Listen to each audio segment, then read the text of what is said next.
Alright folks, the purpose of today's video is twofold. The first half of this video is going to be an event review of the Haworth Hobble, and this is just mostly for people who are looking to maybe do the Haworth Hobble next year or following years, depending on when you're watching this video. And the second half of the video is just going to be a breakdown of how my race went. So first thing to note is the Haworth Hobble is very popular for good reason, and it sells out really quickly. I think it was sold out the day the entry went live this time around. So you want to be keeping an eye out on when the entries go live, and you want to make sure you're ready to book it when it goes live, because it will sell out. It's also worth noting that there is no waiting list for this race. They intentionally oversubscribe it because a certain number of people are just not going to turn up on the day. So there's no waiting list. If you want to get on it, you've got to book it. Entries typically go live at the beginning of October, so keep an eye out on their socials and also on the Keighley and Craven Athletics Club page, because they will post each year when the entries are going to go live for this race. Okay, on to a bit more of a review of the event itself. So I had a great day out. I thought it was incredibly well organised. So the communication beforehand was good. There was lots of information available. And if you're going to do this race, you will get sent all the information you need. You just need to read it. There were a few people on the day I noticed who didn't seem to have read like the pre-race email. There's a huge list of stuff that tells you everything you need to know about the race. So if you're unsure about kit, you're not exactly sure what the situation's going to be on the day with regards to parking, it's all in the pre-race information email. You get all of it. So if you're doing this race, just read the email and read the PDF document that comes attached to it. You'll be fine. So providing you actually look at all the information you're given, it's all there. And the communication generally around the event was really smooth and really good. I arrived not really feeling like there was anything I was uncertain of. And I will say it again, read the pre-race information. Registration on the morning of the race was really straightforward. Yeah, no issues whatsoever.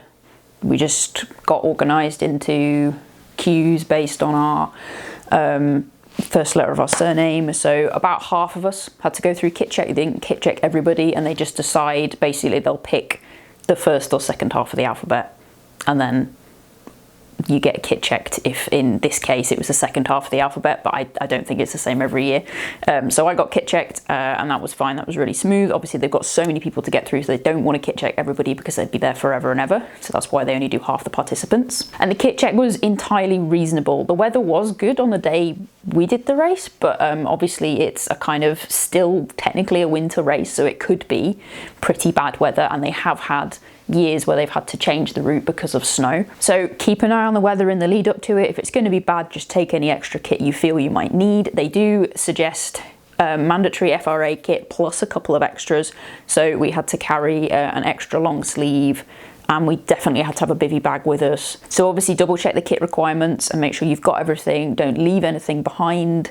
You might need it. It's always best. There are sections of the course that are pretty remote, and there are a couple of sections where there's a relatively long stretch between checkpoints. So just make sure you've got everything packed that you might need out there. So kit check, registration, getting my tracker and everything was really smooth. This is the first race I've done where I've had one of those actual GPS tracker boxes. So that was interesting. And yeah, that was all really smooth, really quick. I was probably through the entire registration process, definitely within 10 minutes. I feel like it was more like 5 minutes, to be honest. So yeah, rapid, good stuff. That was really smooth. The start was a little bit chaotic. I think normally they expect fewer people to turn up on the day. So I think more people than they had anticipated actually showed up. So it took them, we were about 10 minutes late starting because it took them a while to get everybody to move down to the right start point. A lot of people had just started accumulating and ended up further up the street than they needed to be. So trying to get everybody to shuffle down took a while because people are people and no one was listening or moving. So yeah, remember, if you're doing this race, the start is basically at the entrance to the Fleece Inn. So if you are wanting to be at the front, be at the doorway to the Fleece Inn. If you want to be further back, then go quite a bit further back from the Fleece Inn. So I think maybe some kind of clear indication of where the start line actually is would probably be helpful, and maybe save a possible delay at the start of the race like that. There is a bottleneck early on in the race in the first 4K. There's a gate everybody needs to get through, and at that point there's still the field just hasn't strung out that much, so it's a lot of people to get through one gate. I was there for, I don't know, best part of 10 minutes, I think, waiting to get through this gate, which is not ideal. There's not really a lot they can do about it, because it's a gate, it's a fence, they can't move it. But they did have Haworth brass band there to entertain us while we were waiting, so that was something. It was irritating, and it did set me back a few minutes, and I never really got that time back. I don't think. It was quite difficult to sort of claw it back. So I'd say if you are worried about hitting a particular time on this course, you need to go out quite hard to get ahead of the gate crowd, or pick an early start or something like that. So not ideal, but also it's kind of unavoidable. They can't really do anything about that. The volunteers at the gate were doing a really good job of feeding people through, so they were getting people through as quickly as they physically could, really, and they were really on the ball, and that was really smooth. But there was just so many people trying to get through, so it is what it is, and just be aware of it if you're going to do the race. There were no other bottlenecks like that, so from that point onwards, in terms of like organisational stuff, it's just really the aid stations. They were all really well run.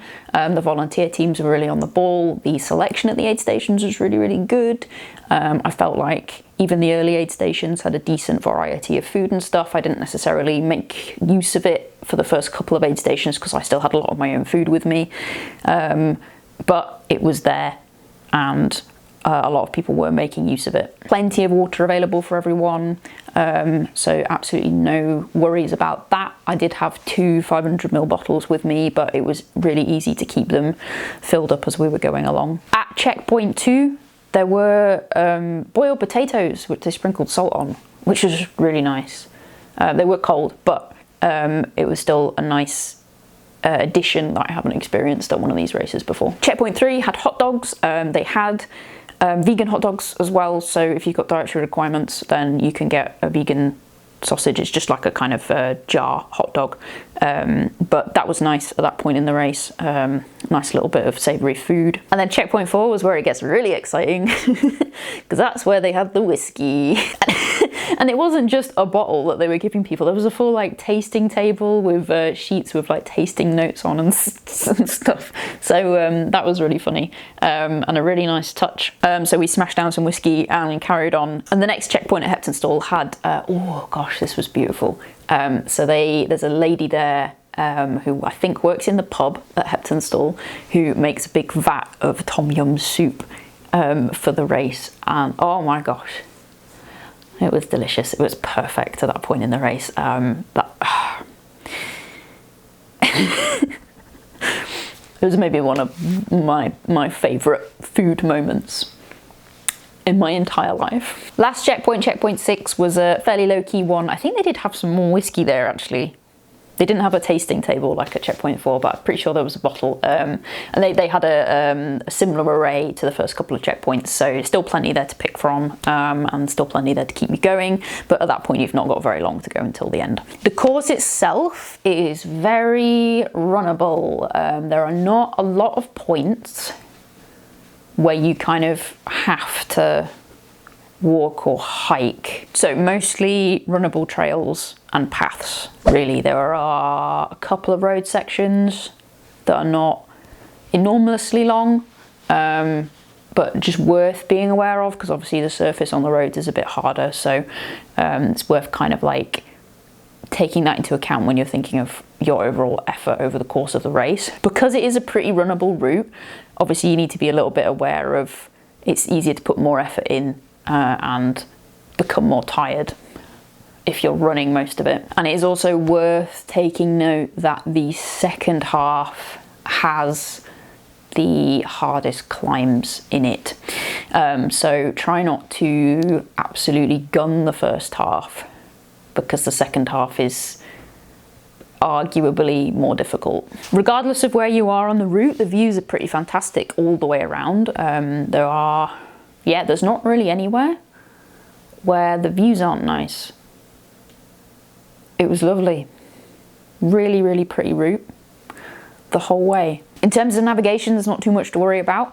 If you're a front runner or you find yourself on your own, then you probably will need to make sure you've got some map reading ability. The route is not flagged or marked, so yeah, if you do find yourself on your own, then having a map and being able to read it will make sure you can get round safely. However, because it is such a popular race and there are so many people doing it, you are very unlikely to be alone at any point. I'm comfortably in the mid-pack range when it comes to these things, and I don't think I lost sight of other racers the whole time. Yeah, there wasn't any point where I actually had to get the map out and have a look, I don't think. I was just around people and I could see enough people ahead of me all the time to know I was still in the right place. So being able to read a map for these things is always a good idea, but don't worry too much about the navigation because there are generally always going to be people around. Facilities at the start and at the end were good. So I felt like the toilet provision was a lot better than I've encountered at a lot of these things. And they have basically calculated it. So they've got a number of male portaloos and female portaloos equivalent to the they've worked it out percentage-wise based on how many people are participating from each sex. So they've basically calculated how many portaloos they need based on the number of people who have entered, which is smart. I don't know why more races don't do that. Doesn't eliminate queues, but it did mean that things were flowing a lot better than I've seen it happen at a lot of these types of events. At the end, there was food available for everyone. So for people who aren't allergic to dairy, there's pizza. They do request that if you're going to have more than 2 slices of pizza that you also make a donation, because the race entry is very cheap for what you get. And if you're going to eat a lot of food, they just request that you try and ease those costs a little bit by putting a little donation in. I am lactose intolerant, so my option at the end was either pesto pasta or sun-dried tomato pasta, which was fine. Like at that point, all I really wanted was carbs, so not a problem. That was ideal actually. There were also plenty of fizzy drinks and just high sugar drinks at the end to get some carbs back in once you'd finished, and there were a reasonable variety of those. All in all, I think the Haworth Hobble is a fantastic race. I had a very, very good day out and I was really genuinely incredibly impressed by how smoothly everything ran, considering how many people enter this race. I think you can enter races that cost considerably more than the Haworth Hobble does and have fewer amenities and it be much, much worse organised than this race is. In terms of value for money, it's really hard to beat this one. Yeah, it's so well put together. I can't really express with words how impressed I am. So if you're at all on the fence about doing this event, don't be. It's a fantastic day out. All right, on to how my race went. All right, so in terms of performance, I did not express my fitness.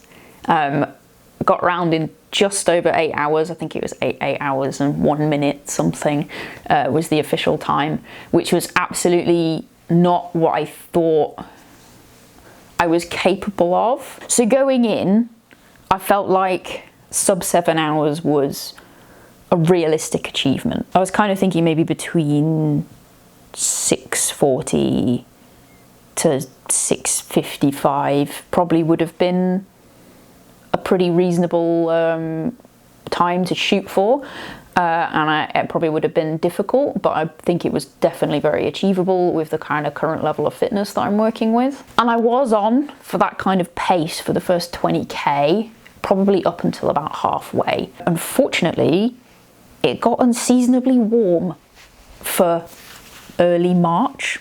Now I'm really, really bad in the heat. Like shockingly bad in the heat, and anybody who's been following the channel for a while will know that I've had to DNF a race before because of heat, because of getting heat stroke. So with that experience kind of in my past, I could feel as I was kind of coming up to the halfway mark, I could feel myself getting very hot. And I knew that it wouldn't matter how much water I took on. It wouldn't matter if I got electrolytes in. It wouldn't matter if I ate all the salty food available.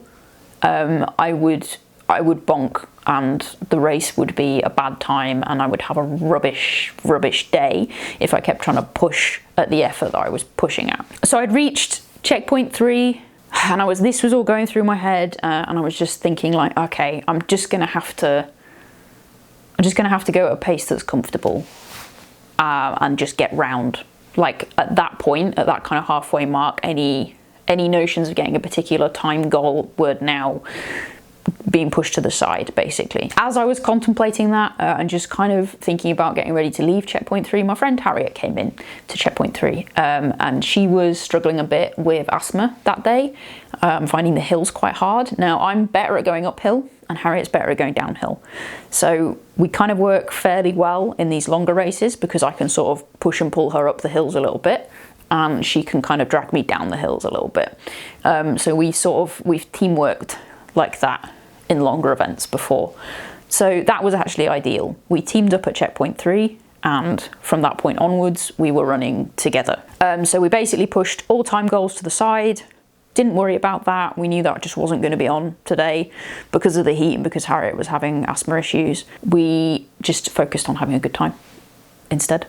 So although the like hopeful race performance plan didn't play out, I've done a lot of work over the last few months, kind of like accepting that these longer races don't go to plan more often than they do. There's just so many things that can go wrong, and so many things that can just start to slide out of control, that you can only really prepare for what you can prepare for. So I can just make sure I'm as fit as possible, that I'm kind of got all the kit with me in case of any eventualities, and that I've got anything with me that will help me mitigate problems that come up as much as possible. And to some extent, the kind of like mental training I suppose I've done over the last few months is there to help me mitigate these problems as well. In the past, when a race hasn't gone according to plan, when I've put in a training block and then like I've had a kit malfunction or the weather's been really bad, I've just not been able to express my fitness, I've then been really frustrated afterwards, like really frustrated, and just been in a total mental well, feeling like I wasted a load of training on a race that didn't go according to plan. Whereas I've changed my mindset now so that a training block is a training block and it happens to have a race at the end. So if I get to the race and something doesn't go to plan and my kind of A goal and B goal don't happen, I know that my C goal is just always to get round and have a good day out.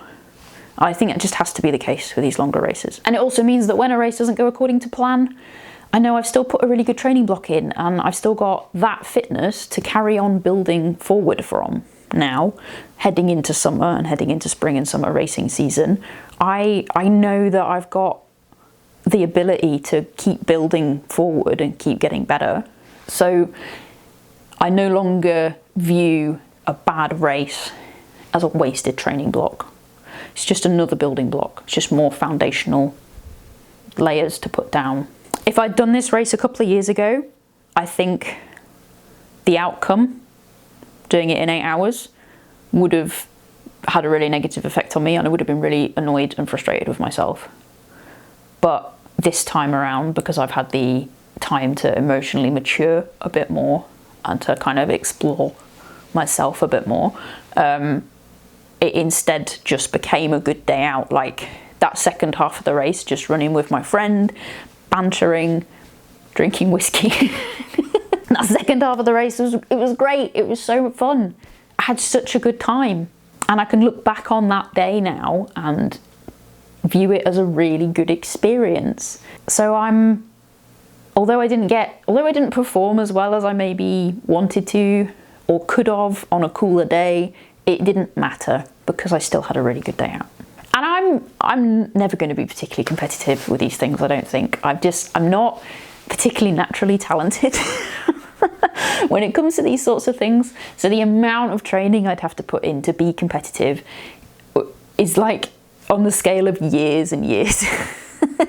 So I'm just not worrying about the competitive side of it. Getting times and stuff is nice and whatever, but it's just not It's not something I need to worry about. So I'm not going to worry about it.